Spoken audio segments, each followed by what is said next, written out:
Je reviens sur Patrice Guinard, qui a publié à la Revue française d'histoire du livre, en 2008, cet ouvrage. Enfin, c'est un article, mais quand même un article qui fait quand même plus de 100 pages, et qui s'appelle « Historique des éditions des prophéties de Nostradamus, 1555-1615 ».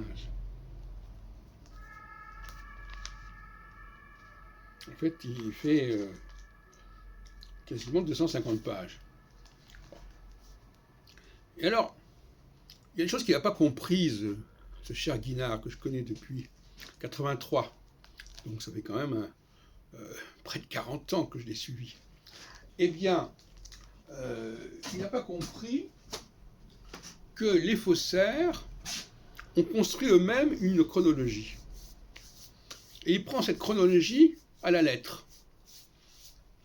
Ils ont effectivement essayé de rationaliser le cursus des éditions successives, pour laisser croire que tout ça a été prévu dès le départ. Et c'est exactement dans cette brèche que s'est engouffré Guinard.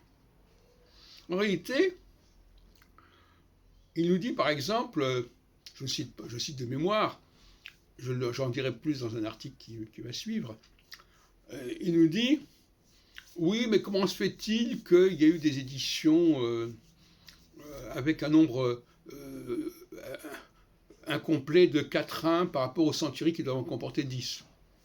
Il n'a pas compris que c'était des additions. Voilà, on ajoute tant de 4 à un corpus qui est déjà établi. Par exemple, la première édition de 1555 n'était certainement pas à 353 4 C'est une absurdité. On ne publie pas un truc à 353 4 On publie un 304 3 centuries, et puis après, quelqu'un s'amuse à dire, ah bon, on va rajouter. Alors, on rajoute 53 4 C'est un deuxième temps. On peut dire que c'est 1556. Et puis après, on dit, oh oui, mais finalement, on va essayer d'arriver à 604 à 6 centuries. Alors, on rajoute 247 4 Et ça donne l'édition de 1557. Et puis encore, non, 1557, même pas.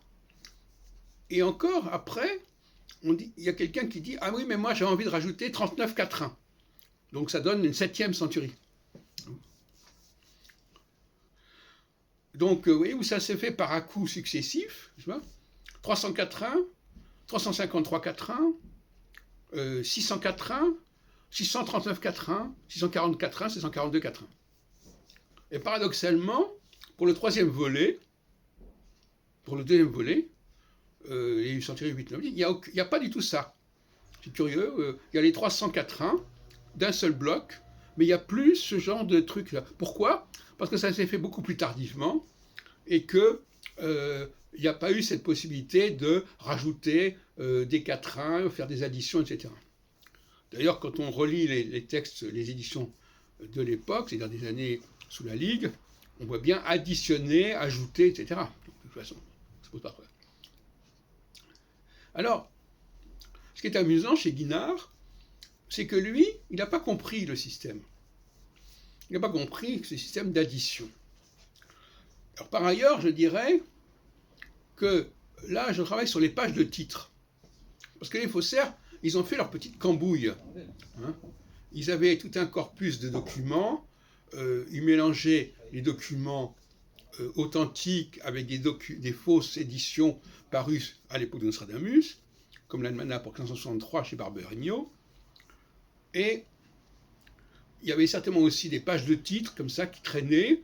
Alors ils ont tout repris, ils ont tout mis comme ça, ils ont fait un bricolage, ce qui fait que les éditions qui paraissent à 1588-1589 comportent des pages de titres qui ne correspondent pas à leur contenu. Ça, il n'a pas compris ça non plus, Guinard. Parce qu'effectivement, voilà. Alors lui, il dit, ah ben oui, il y a une édition de 1561, il croit qu'il y a eu réellement une édition de 1561. Alors que simplement, 1561, c'est la date à laquelle on a dit qu'il devait... Enfin, 1561, c'est la date qu'on avait fixée, que les faussaires, par la suite, rétroactivement, ont fixée pour l'ajout, pour la constitution de la 7e centurie. Mais il prend les choses au premier degré. Et ça montre une certaine naïveté, faut-il le dire.